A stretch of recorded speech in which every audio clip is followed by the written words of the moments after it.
எச்சம்மா இத்தனை சொல்லியும் அழகம்மாவுக்கு மனம் சமாதானமாகவில்லை. அவள் அதே வேதனைகளோடு, இல்லை எச்சம்மா, என்னால் முடியவில்லை, இந்த விசாரத்தை விட்டு விலக முடியவில்லை என்று தழுதழுத்தாள். மீண்டும் எச்சம்மா அவளை சமாதானப்படுத்த முனைந்தாள். புரிகிறதம்மா, இன்னும் உங்களை பந்தபாசம் அலைக்கழித்து கொண்டிருக்கிறது. உங்கள் பிள்ளை என்றே இன்னமும் பாச உணர்ச்சியால் மயங்கிக் கொண்டிருக்கிறீர்கள். பாசத்தை விலக்குங்கள். அவர் உலகத்து பிள்ளை என்பதை உணருங்கள். உங்கள் பிள்ளை என்ற நினைப்பை கைவிட்டு மகரிஷியை மகரிஷியாக பாருங்கள். பகவானை பகவானாக பாருங்கள். சுவாமியை சுவாமியாக பாருங்கள்.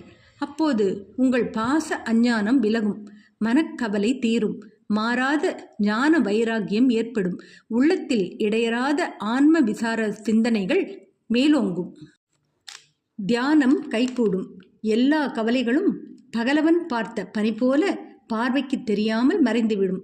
இதைவிட வேறு என்னம்மா நான் உங்களுக்கு சொல்ல வேண்டும்? எச்சம்மாவின் ஆதரவான சத்திய பிரமாணமான அறிவுரைகள் அழகம்மாவின் மனதை மாற்றவில்லை.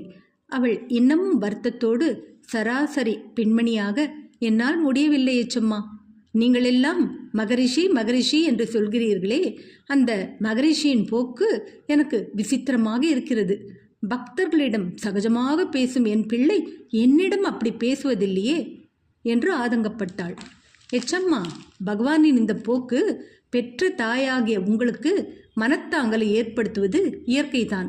இருந்தாலும் இதற்கு ஏதேனும் ஒரு காரணம் இருக்கும். பகவானே வெகு சீக்கிரத்தில் அதன் அர்த்தத்தை புரிய வைத்து விடுவார் என்று அவளை ஆறுதல் படுத்தினாள். ஆனாலும் அழகம்மா நம்பிக்கையற்றவளாக, பார்க்கலாம் எச்சம்மா என்றவள் ஏக்க பெருமூச்சு விட்டாள்.